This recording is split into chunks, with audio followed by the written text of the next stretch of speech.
Karen sprays my dog. She didn't know that's a federal offense and got jailed. Entitled People. Before we dive into the story, let us know where you're watching from. It was a day that started like any other, until one moment changed everything. I never thought something like this would happen to me, but that's the thing about life.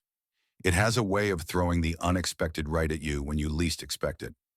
I was just going about my day, doing what I needed to do, with my service dog by my side, when a woman decided that my dog was somehow a threat. What followed next was so unbelievable that even now it's hard to wrap my head around. Let me introduce you to my service dog, Max. He's not just any dog, he's my partner. We've been through a lot together. Max has been trained to assist me in ways that most people don't even think about. He helps me navigate the world with confidence, from picking up things I drop to guiding me through busy areas. But more than that, he's my emotional support. He's always there for me when I'm feeling anxious or overwhelmed, and having him by my side gives me a sense of peace and security that's hard to describe. Max is family. He's not just a dog, he's an extension of myself. On that particular day, we were at a shopping center, just trying to get some errands done. It was a usual trip, nothing out of the ordinary. I wasn't expecting any trouble. But there she was, a woman, somewhere in her 40s, standing by the entrance of the store, her eyes fixed on Max and me as we walked by. I've dealt with some stares before, but this felt different. It was almost like she was looking at us with disdain, as if she didn't believe I should have a service dog with me. She seemed to be sizing us up, her face contorted in a mixture of disbelief and judgment. I remember thinking, here we go again, but I didn't think much of it. Max was walking calmly beside me as usual, doing his job and keeping an eye on me. But I had no idea that the situation was about to take a dark turn. I didn't know her name yet, but she certainly made her presence known. Karen was in her mid-40s with sharp, overly made-up features and a stance that screamed entitlement. Her blonde hair was pulled back into a tight ponytail, and she wore dark sunglasses despite being inside a well-lit mall. She had that kind of air about her, the one where you can tell she thinks the world owes her something. There was something about the way she carried herself that made my skin crawl, like she was looking for a reason to stir up trouble. As I walked past her with Max, I could feel her eyes following us. I didn't think much of it at first. Some people stare, maybe out of curiosity or confusion. But then, without any warning, she stepped in front of me, blocking my path. Her tone was sharp, demanding, like she was expecting me to stop whatever I was doing and give her my full attention. "Excuse me, you can't have that dog in here," she said, her voice icy but full of authority. I looked at her, confused. "He's a service dog," I replied, trying to keep my voice calm. She didn't back down. "I don't care what you say. That dog doesn't belong here," she snapped. "You can't just bring animals into a store like that." Her words were laced with disdain, as if she was accusing me of breaking some unspoken rule. Max stayed close to me, sensing my growing discomfort, but remaining perfectly still. I took a deep breath, trying to keep the situation from escalating. "He's a service animal, ma'am. He's trained to assist me," I explained, keeping my tone even. But that only seemed to make her angrier. She raised her hand, gesturing toward Max with an exaggerated flick of her wrist. "I don't care what he's trained to do," she said, her voice rising. "He's a dog, and you're not supposed to have him here." I felt the tension in the air. There was no reasoning with her. She wasn't interested in listening, only in being right. And then, just like that, she took it a step further. Without warning, she pulled something from her bag, a small canister of what looked like pepper spray. My stomach dropped as she aimed it directly at Max. "Stay away from me," she shouted as she sprayed the mist right into Max's face.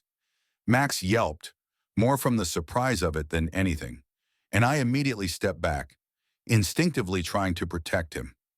My heart was pounding in my chest. The anger I felt was a physical thing.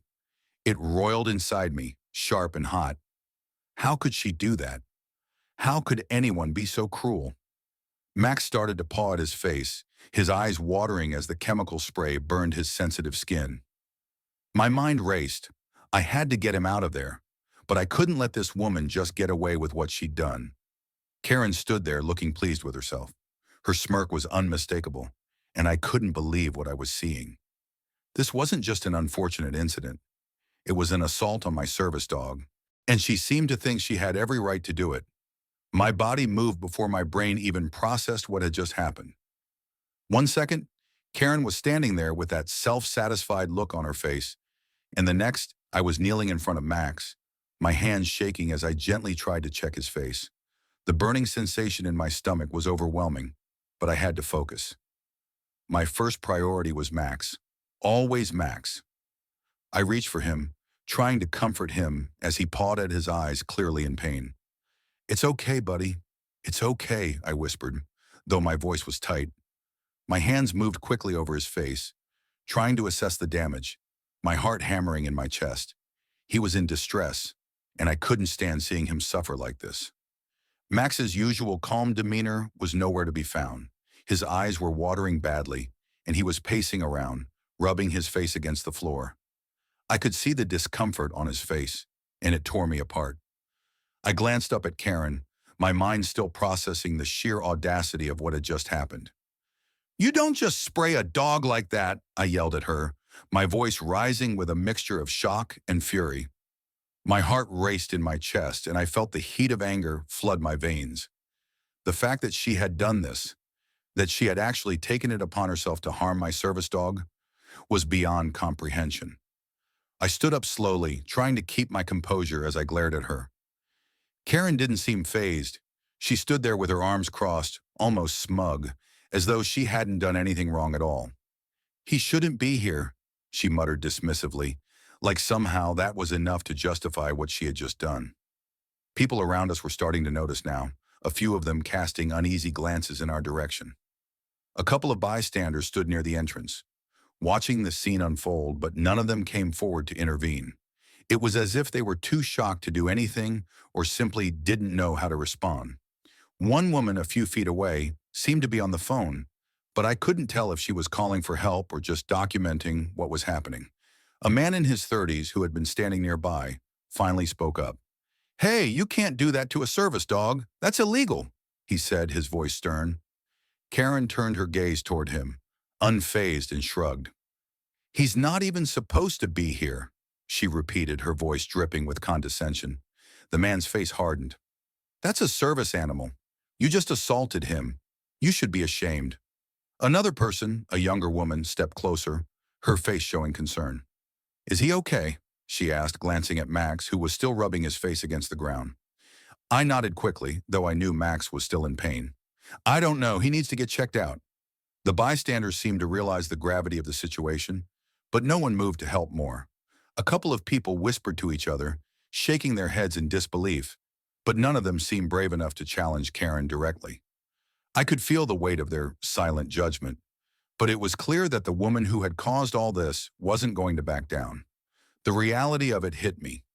This wasn't just some random confrontation. This was an attack, and now I had to deal with the aftermath. As Max continued to struggle with the burning in his eyes, I could feel my blood begin to boil. The anger was no longer just a passing surge. It was something deeper, something that had started to build as I realized the severity of what had just happened. My mind was spinning, trying to process everything, but then it hit me all at once. Karen didn't just make a rude comment. She didn't just break some social norm. She had committed a crime, a federal offense. I remember standing there, my hands still shaking from the adrenaline, and a cold realization washed over me. In that moment, I understood that this wasn't just about a woman being disrespectful to my service dog.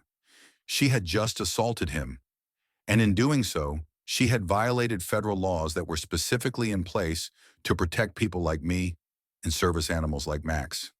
The anger I felt was now mixed with a deep sense of injustice. How could someone do something so cruel to an animal who was simply trying to help? I wasn't just angry at Karen anymore. I was angry because she had no idea what she had done, and the consequences she now faced were going to be serious. Federal law, particularly the Americans with Disabilities Act, ADA, gives clear guidelines on the rights of individuals with service animals. The law makes it illegal to deny access to service dogs in public places, but it also provides strong protections against harm. Under the ADA, a service animal is defined as any dog that is individually trained to do work or perform tasks for the benefit of an individual with a disability. And attacking a service animal? That's not just an inconvenience, it's a crime. The law was crystal clear on that. Under the ADA and other relevant federal laws, including the Animal Welfare Act and certain sections of the Rehabilitation Act, the harm of a service animal is taken very seriously. For example, any act of cruelty, like spraying a service dog with harmful chemicals, could result in criminal charges, fines, or even jail time, depending on the severity. I had read enough about these laws over the years to know that Karen had gone too far. It wasn't just an awkward confrontation. This was an assault on a working animal, and she could face legal consequences for it. Realizing that I had the law on my side was both a relief and a weight on my shoulders. It meant that I wasn't powerless in this situation, but it also meant that things were about to get a lot more serious. It wasn't just a matter of getting Max treated and moving on with my day. This was about standing up for his rights, my rights, and the rights of every person who relies on a service animal to navigate the world. The weight of that responsibility hit me hard, but along with that realization came an overwhelming sense of betrayal. Karen hadn't just insulted me. She had hurt Max, and by extension, she had hurt me too. Max wasn't just a tool for me to get through my day. He was my companion, my safety net, my support, and she had treated him like he was nothing more than a nuisance. That sense of betrayal stayed with me, deepening my resolve to make sure she faced the consequences of her actions. I had to make sure that what had happened to Max didn't go unnoticed, that it wasn't brushed off as just another incident of someone misunderstanding service animals. The emotional impact of it all was overwhelming.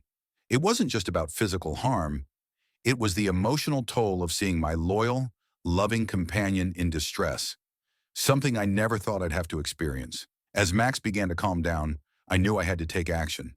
I could feel the weight of the situation pressing on me. This wasn't something I could just ignore. Karen had hurt Max, and I couldn't let that slide. I wasn't sure what the next step should be, but the more I thought about it, the clearer it became that I had to report what had happened. I pulled out my phone, my hands still unsteady, and dialed the non-emergency number for local law enforcement. My mind raced as I explained the situation to the dispatcher, my words coming out faster than I could think. I knew I had to stay calm, but the anger was still there, bubbling just below the surface. The dispatcher was reassuring, telling me they'd send someone right away. I tried to focus on Max as I waited for help, brushing his fur gently to calm him, but a part of me was already steeling myself for what was to come. This wasn't just about getting Karen in trouble. This was about making sure she understood that her actions were unacceptable, that they had consequences. When the officers arrived, I tried to explain the situation as clearly as I could. I pointed out Karen standing a few feet away, still looking as though she didn't care at all about what had just happened. The officers listened attentively, asking a few questions about Max's condition and about what exactly transpired.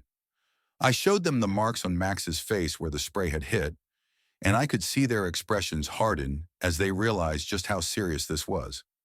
One officer asked me to step aside so they could speak with Karen, and I watched as they approached her, their stance calm but firm. Karen didn't look at all like someone who was concerned about what was happening. She stood there with her arms crossed, her lips pursed in a tight line. She didn't seem to grasp the gravity of the situation. When the officers asked her what had happened, she immediately launched into her defense, claiming she had felt threatened by Max. "That dog was too close to me," she insisted, her tone dripping with sarcasm. "I had every right to protect myself." The officers didn't seem to buy it. "Ma'am, this dog is a service animal, and you sprayed him with pepper spray. That's assault." The officer's voice was steady, but there was no mistaking the authority behind his words. Karen's face turned red, but she didn't back down. "I don't see why I should be in trouble," she muttered, her voice getting louder. "He shouldn't even be allowed in here in the first place." She seemed to be getting agitated now, trying to argue with the officers, but they weren't having it. They calmly explained to her that her actions were illegal and that harming a service animal was a criminal offense. I could feel my anger rising again as I listened to her dismiss the situation as if she hadn't done anything wrong. Her arrogance was almost suffocating. It was clear she didn't think there would be any real consequences for what she had done. She probably thought she could get away with it because she didn't understand the laws protecting service animals. But the officers weren't letting her off the hook that easily. As they continued to speak with her, I took a step back, allowing them to handle the situation.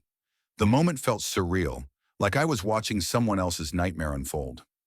I never expected something like this to happen, especially not in a place like this.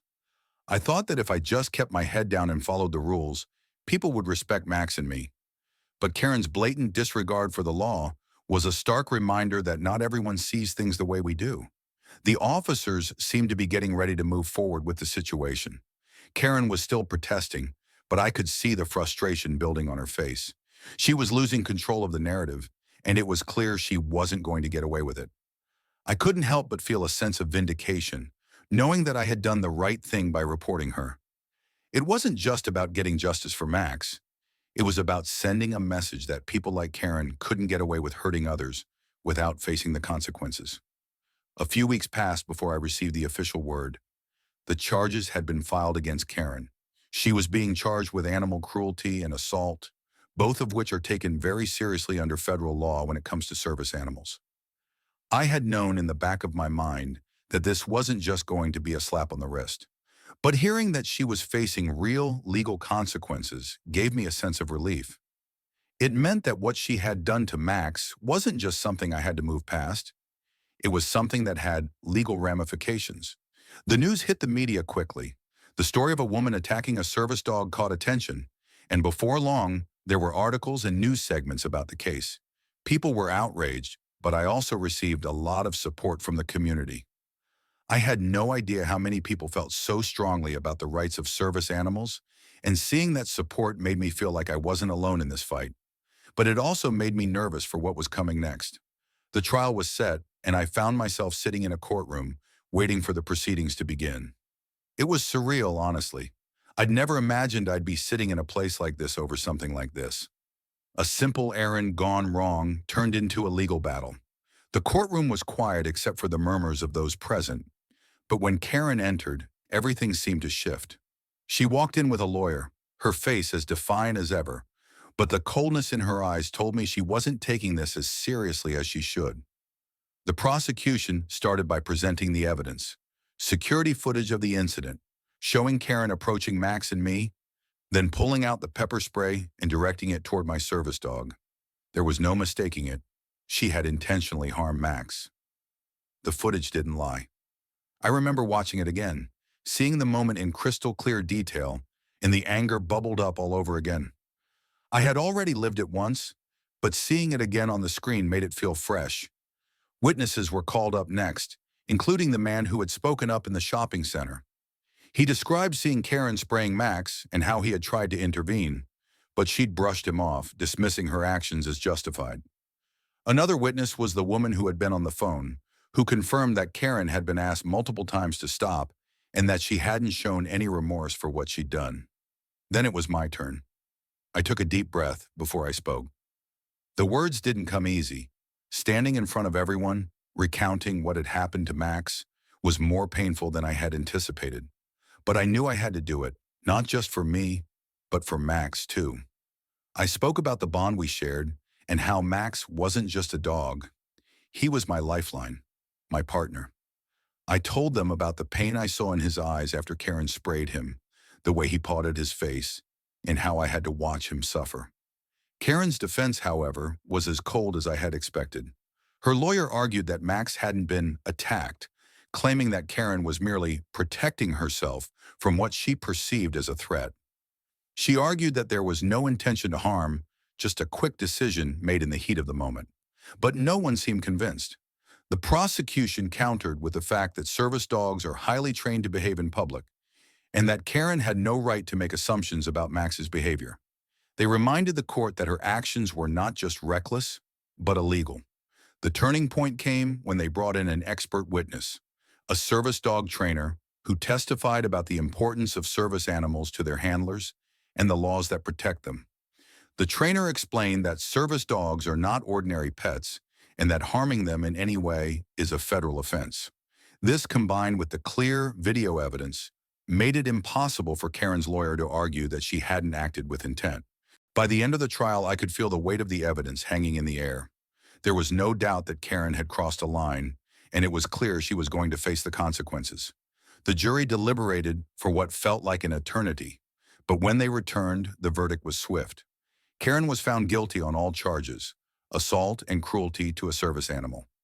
The judge was clear in their sentencing. She was to pay a hefty fine and was also sentenced to 90 days in jail. In addition, she was ordered to complete community service and take part in the education about service animal rights. The sentence wasn't just about punishment, it was a message. A message that harming a service animal is not something that will be taken lightly. I could hear Max breathing steadily beside me as the verdict was read, his calm presence a stark contrast to the intensity of the moment. Though the sentence wasn't going to undo what had happened, it was a step in the right direction. I knew that this wasn't just about getting justice for Max. It was about ensuring that no one else would have to go through what we had. It was about making sure people understood that service animals are not to be harmed or mistreated, no matter what. Once the verdict was announced, the incident began to snowball. What had started as a deeply personal experience soon became something much larger. The media picked up the story quickly, and it didn't take long before it was being shared across various platforms. News outlets ran segments on the trial, highlighting the shocking nature of Karen's actions and the legal consequences she faced. People were appalled by the idea that someone could harm a service dog, a partner to those with disabilities, and the story sparked heated discussions on social media and beyond. The coverage was widespread. Local news stations, national outlets, and even blogs picked up the story, all emphasizing the importance of service animal rights. Some stories focused on the emotional impact of the incident, highlighting the bond between me and Max, while others dove into the legal aspects of the case, breaking down the charges and the outcome of the trial. The public was fascinated by how something so seemingly small, like a shopping center confrontation, could escalate into a criminal case. But most of all, people were outraged at Karen's actions. The response was overwhelmingly supportive, especially toward Max and the message about protecting service animals. I found myself being contacted by various news outlets for interviews, but I declined most of them. I didn't want to relive the pain of that day or draw more attention to myself than necessary. What mattered to me was that people understood what happened and why it was so important to stand up for service animals. I wanted the message to spread, not just for me and Max, but for everyone who relies on a service animal to navigate the world. Family and friends were incredibly supportive throughout the entire ordeal. My parents, who had been with me through thick and thin, expressed their pride in how I had handled everything, even when it felt like the world was crumbling around me. They saw how hard it had been for me to relive the trauma of the incident, but also how important it was to stand up for Max and for the rights of others with service animals. My closest friends rallied around me, offering their support and sharing the story on social media, spreading awareness about what had happened. The broader community also took notice. People reached out from all over, some sharing their own stories of having faced similar challenges with their service animals. It was heartening to hear from others who had experienced discrimination or mistreatment, but also disheartening to realize how common these issues were. I wasn't the only one who had been forced to fight for the rights of a service animal.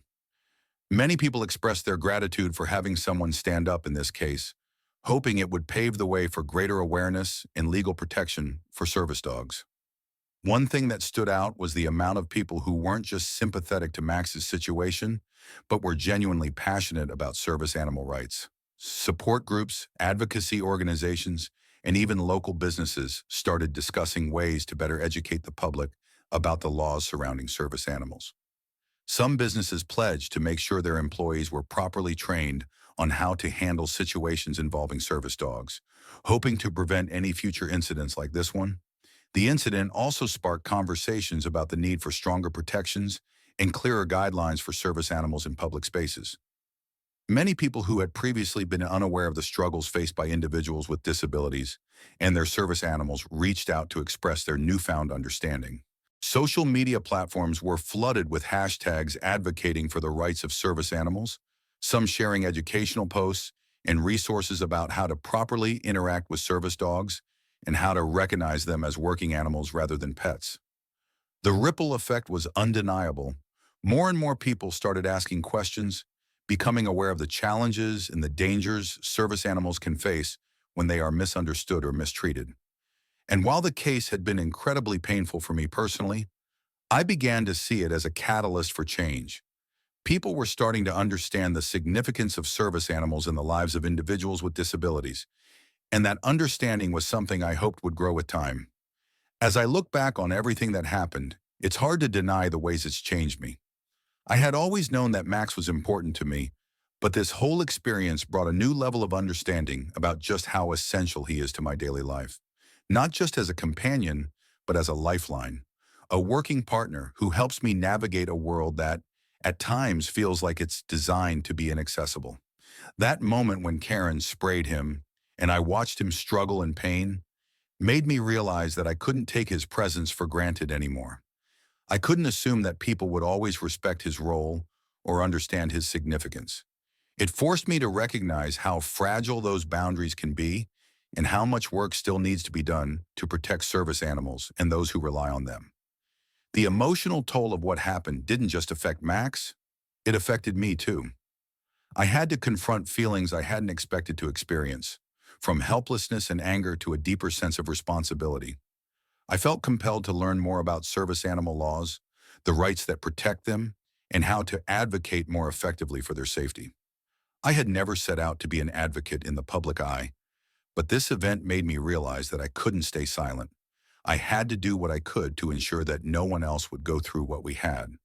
In the months following the incident, I started taking steps to become more involved in advocacy work.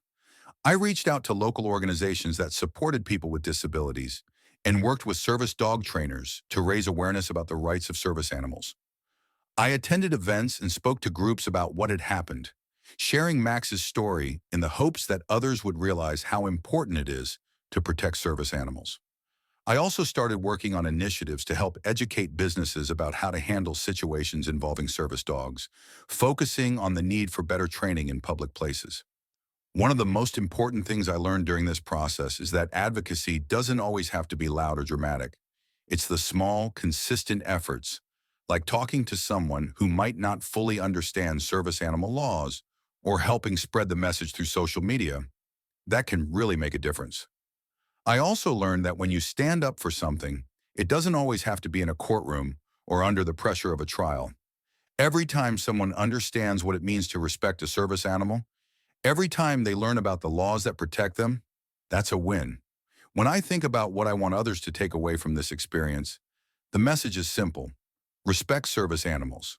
Understand their role, their purpose, and the importance of their work. These animals are not just pets. They are trained to help, to protect, and to assist in ways that most people can't even begin to imagine. They are an extension of their handler's ability to live independently and navigate the world. When you mistreat a service animal, you're not just hurting an animal.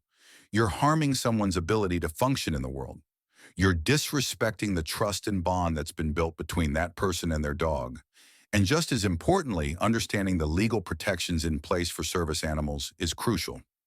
Federal laws like the Americans with Disabilities Act provide clear guidelines about the rights of service animals and the responsibilities of others in public spaces. We need to recognize that these laws exist for a reason, to ensure that people with disabilities are able to live their lives with the same dignity and rights as anyone else. By respecting service animals and the people who rely on them, we are collectively helping to create a world that is more inclusive, more accessible, and more understanding. Ultimately, this experience taught me that advocacy is about creating change, no matter how big or small, and that everyone has a role to play in making the world a safer place for service animals and their handlers. After the trial, I reached out to a few experts to get a deeper understanding of the legal side of service animal protection and the broader implications of the incident. First, I spoke with a legal expert specializing in disability rights and service animal laws. They explained that federal laws are designed to ensure that individuals with disabilities can access public spaces without being discriminated against, and service animals are a key part of that protection. According to this expert, The Americans with Disabilities Act, ADA, is very clear in its provisions. Service animals must be allowed to accompany their handlers in all public spaces, and any form of harm or harassment directed at these animals is not just an inconvenience, but a violation of federal law. They emphasize that service animals aren't just pets, but legally recognized aids that enable individuals to live and function more independently. The legal expert also explained that any act of cruelty toward a service animal could lead to severe consequences. In the case of physical harm, like spraying a service dog, the individual could face criminal charges. It was evident from their explanation that while service animals are often overlooked in day-to-day life, they are afforded the same protection as people with disabilities under the law. The expert also touched on the fact that many people still don't fully understand the legal rights surrounding service animals, which can sometimes lead to these types of conflicts. But the good news, according to them, is that the law is on the side of service animal handlers, and incidents like this are becoming more rare as awareness continues to grow. Next, I connected with an animal welfare advocate to get their perspective on the significance of protecting service animals. This advocate spoke passionately about the importance of service animals in the lives of people with disabilities.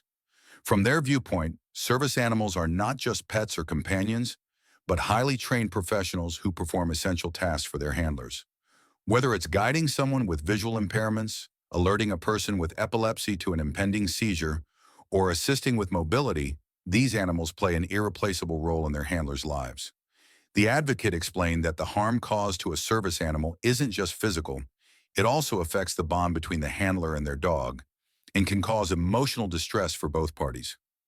For them, the protection of service animals was not just a matter of legal rights, but one of moral responsibility. They stressed that society has a duty to safeguard these animals and treat them with the respect they deserve, as they are integral to the well-being of their handlers. The animal welfare expert also pointed out the broader implications of such incidents.